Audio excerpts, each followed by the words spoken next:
Good evening friends. ఈరోజు మనము అంగీకార తత్వం గురించి తెలుసుకుందాము. అంగీకార తత్వము అంటే ఏంది? యాక్సెప్టెన్సీ.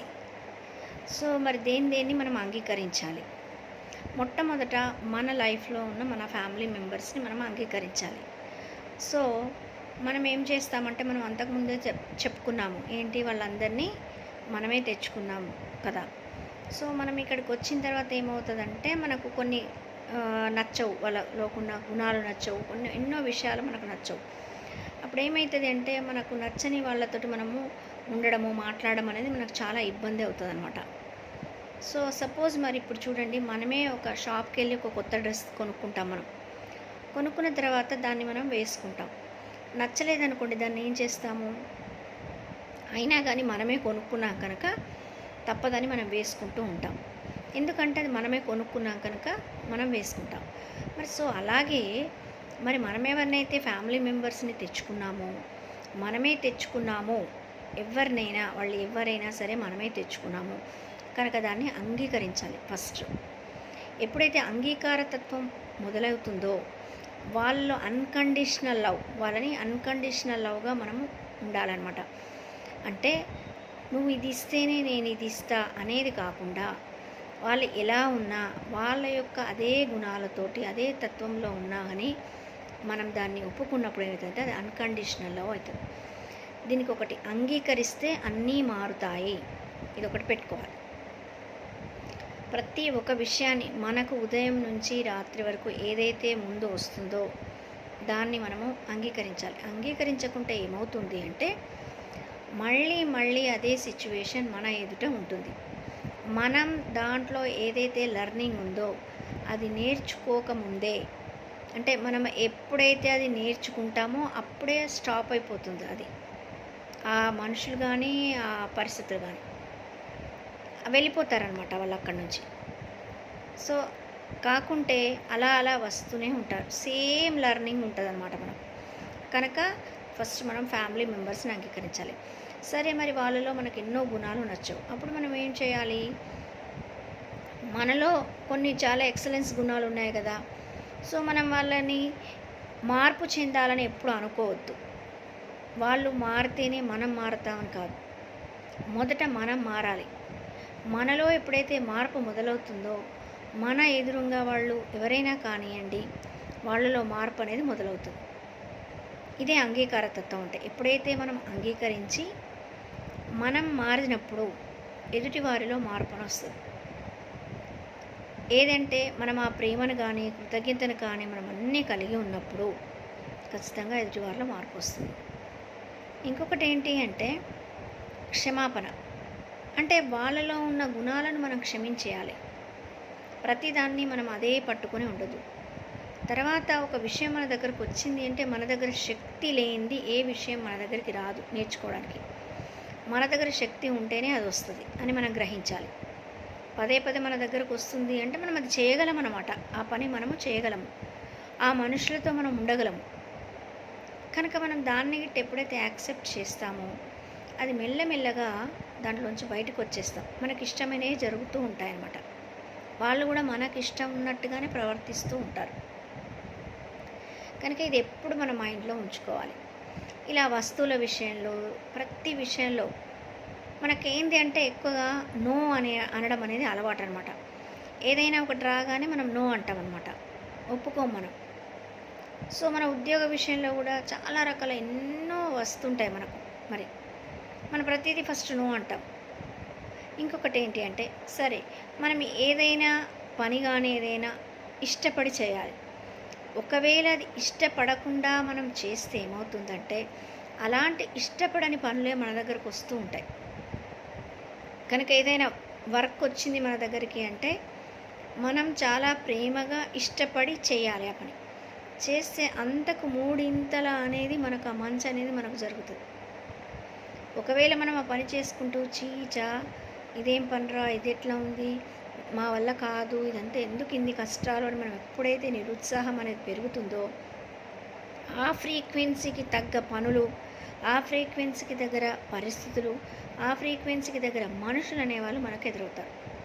సో దీన్ని బట్టి కూడా ఒక రోజులో మన యొక్క మనస్తత్వం, మన యొక్క ఆ రోజు యాటిట్యూడ్ని బట్టే మనకు ఆ రోజటి మనుషులు కానీ ఫోన్లు కానీ వస్తూ ఉంటాయి. ఇది కూడా ఒక ప్రయోగం చేయాలి, ఒకసారి గమనించుకోవాలి. దాన్ని బట్టే మన నెక్స్ట్ డే కూడా ఆధారపడి ఉంటుంది. కానీ మరి అది మనం అంగీకరించామనుకోండి, ఓకే అక్కడ నేనేదైతే ఏదో నేర్చుకునేది ఉంది అని అంగీకరిస్తే ఏమవుతుందంటే మళ్ళీ మళ్ళీ అలాంటివి మనకు జరగకుండా ఉంటాయి.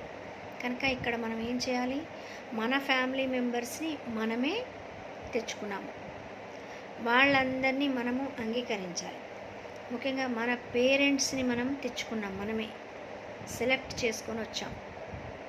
చాలామంది మన పేరెంట్స్ని తెచ్చుకున్న తర్వాత వాళ్ళకు కొంత నాలెడ్జ్ ఉండకపోవచ్చు. అప్పుడు ఏం చేస్తామంటే వేరే వాళ్ళ పేరెంట్స్ చాలా బాగా తెలివిగల వాళ్ళు ఉన్నారు, చాలా చేస్తున్నారు, వాళ్ళకి మన పేరెంట్స్ ఏమీ చేయట్లేదు అనుకుంటాం. ఎందుకంటే అటువంటి పేరెంట్స్ దగ్గరనే మనకు లెర్నింగ్ ఉందన్నమాట. మన నేర్చుకునేదంతా వాళ్ళ దగ్గరే ఉంది. కొందరికి పేరెంట్స్ అన్నీ సమకూరుస్తారు, అప్పుడు ఆ పిల్లలకి ఏ పనులు ఇబ్బందులు ఉండవు. మరి మనకు అలాంటి పేరెంట్స్ వచ్చిండ్రు అంటే మనం ఏదో ఎక్కడికో వెళ్ళి మనకు ఏదైనా ధైర్యం లేకపోవచ్చు. సో ఆ ధైర్యం నేర్చుకోవాలి అంటే మనమే ఒంటరిగా వెళ్ళాల్సి ఉంటుంది, వితౌట్ పేరెంట్స్ మనం వెళ్ళాల్సి ఉంటుంది. అంటే ఆ ధైర్యం అనేది నేర్చుకోవడానికి అలాంటి పేరెంట్స్ని మనం సెలెక్ట్ చేసుకుంటాం. ఇట్లా ప్రతి విషయంలో ఏముంది నేను నేర్చుకునేది, అందుకే నాకు ఈ సిచ్యువేషన్ వచ్చింది, నాకు ఈ మనిషి ఎదురయ్యాడు. సో మనం పనిలో కూడా మన తోటి వాళ్ళు ఉంటారు, అప్పుడు మనం గమనించుకోవాలి. కొందరు కొట్లాడ పెట్టే మనుషులు ఉంటారు, ఎక్కువగా ప్రాబ్లం చేస్తూ ఉంటారు. అంటే తెచ్చుకోవాలి, మన ఆలోచన ఎలా ఉంది, ప్రొద్దు నుంచి ఆలోచన ఎలా ఉంది చూసుకోవాలి. దాన్ని బట్టి ఆ ఫ్రీక్వెన్సీని బట్టే మనకు అటువంటి పనులు వస్తాయన్నమాట. ఇట్లా ప్రతి దాంట్లో మనం చెక్ చేసుకుంటూ వెళ్ళినప్పుడు ఒకరోజు మనకు అర్థమైపోతుంది ఇక మనం ఎలా ప్రవర్తించాలి, ఎలా ఉండాలని. ఒకవేళ ఏదైనా డౌట్ ఉంటే మనం రాసుకోవచ్చు, ఇలా ఉన్నప్పుడు నేను ఇలా ఉన్నాను, అందుకే ఇది వచ్చింది. సో అట్లా మనము చూసుకుంటుంటే మనకు అంతా క్లియర్గా ఉంటుంది అన్నమాట. ఫర్గివ్నెస్ కూడా ఏంటి, వాళ్ళని ఎదుటివారిని మనం క్షమాపణ అడగడానికి రెడీ ఉండాలి. అడిగితేనే అక్కడ ఏమవుతుంది, సమస్య అనేది సాల్వ్ అవుతుంది. లేదు అంటే అలాగే ఉంటారు. అందుకనే మనకు మిత్రులు ఎందరు, శత్రువులు ఎందరు. శత్రువులు అంటే ఏదో యుద్ధాలు అట్లా కాదు, నార్మల్గా అంటే మనకు మన ఫ్రీక్వెన్సీలో మనకు ఇష్టం లేని వాళ్ళని అర్థం. మరి ఎంత ఎక్కువ మన మిత్రులను, స్నేహితుల దాంట్లోకి మనం చేసుకుంటే అంత మనకు ఆరా బాగుంటుంది. మనకు కూడా ఆ పరిస్థితులు కూడా మంచి చక్కటి పరిస్థితులు వస్తాయన్నమాట. అందుకనే ప్రతీదీ ఒప్పుకోవడం అనేది మనం నేర్చుకోవాలి. చిరునవ్వుతో స్వీకరిస్తూ ఉండాలి. ఉన్నప్పుడు అన్ని సమస్యలు అనేటివి దానంతట అవే వెళ్ళిపోతాయి. ఎక్కడైనా ఇప్పుడు మనకు ఒక అనారోగ్యం వచ్చిందనుకోండి, వెంటనే మనం బాధపడుతూ ఉంటాం, అయ్యో నాకు ఏంది ఇంత అనారోగ్యం ఎందుకు వచ్చింది. చూడాలి అసలు ఆ అనారోగ్యం ఎందుకు వచ్చింది, ఏదో నీకు నేర్పడానికే వస్తుంది. అవన్నీ ఏదైనా క్లియర్ కావడానికైనా వస్తాయి, అంతే. సో మనం దాన్ని స్వీకరించేసి దాన్ని మనం ప్రేమించడం అనుకోండి, ఆ అనారోగ్యాన్ని కూడా మనం ప్రేమిస్తూ ఉంటే ఒకానొక రోజు మళ్ళీ ఆ అనారోగ్యం మనకు దరిచేరదు, అసలుకే రాదనమాట. ఇంకొకటి ఏంటి అంటే ఎక్కువగా మనము మన గురించి కాకుండా బయట విషయాలు ఏవేవైతే ప్రపంచంలో జరుగుతున్నాయో వాటిని మనం ముచ్చట్ల రూపంలో మాట్లాడుకోవడం కూడా చేస్తూ ఉంటే అలాంటి విషయాలు మళ్ళీ మన దగ్గరికి వచ్చే అవకాశం ఉంటుంది. కనుక ప్రతి పనికి దానికి చేసేవాళ్ళు ఒక్కొక్కరు ఉన్నారు. మనం ఎక్కడ ఇప్పుడు ఒక ఊరిలో మనకంతా చెత్త చెదారం అంతా కనిపిస్తూ ఉంటుంది, ఇంకా దాని మీదనే మనం డిస్కస్ చేస్తూ ఉంటాం.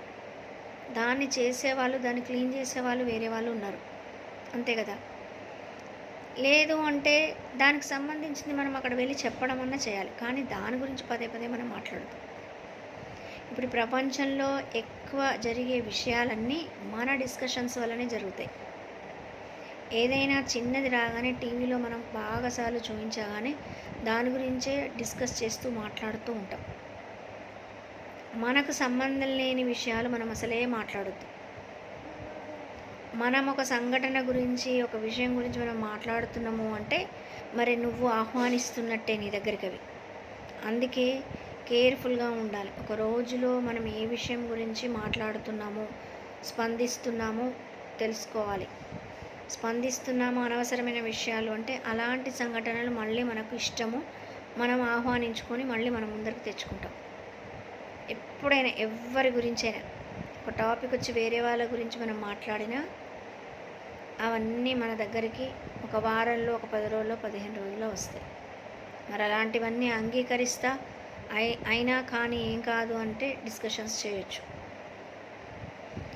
ఒక కష్టానికి నష్టానికి నీ యొక్క ఎనర్జీని ఇస్తే ఒక రోజులో నువ్వు వేటికి ఎనర్జీస్ ఇస్తున్నావు అంటే దేని మీద ఎక్కువ దృష్టి కేంద్రీకరిస్తున్నావో చూసుకోవాలి.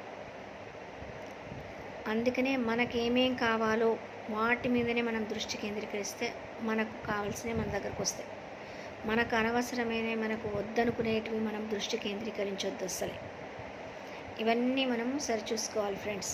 కనుక మరి మనం అంగీకారతత్వం ఉండాలి మనకు. తర్వాత ఫర్గివ్నెస్ అనేది ఖచ్చితంగా మనం అందరినీ క్షమించే గుణం మనకు ఉండాలి. క్షమిస్తేనే మనకన్నీ మారుతాయి. ఎక్కడైనా మన శరీరంలో ప్రతి అవయవాన్ని మనం ఏదైనా మనము క్షమించమని అడగాలి. మనం ఎన్నో రకాల ఫుడ్స్ ఇవ్వడం వల్లనే మనకు అనారోగ్యాలు వస్తున్నాయి కదా. మనం ఒకసారి సారీ చెప్పుకోవాలి వాటికి. ఇలా చేయడం వల్లనే నీకు ఇలా నేనే తీసుకొచ్చాను ఈ ఇబ్బంది అనేది మనకు తెలవాలి. కానీ కాలు చెయ్యి అలాంటి అన్నాం అనుకోండి, ఇంకా మెల్లమెల్లగా ఎక్కువైపోతాయి ఫ్రెండ్స్. ఓకే, అంగీకారతత్వము, క్షమాగుణము, అన్కండిషనల్ లవ్ ఇవి ఖచ్చితంగా మనం జ్ఞాపకం ఉంచుకున్న విషయాలు. Okay friends, thank you so much.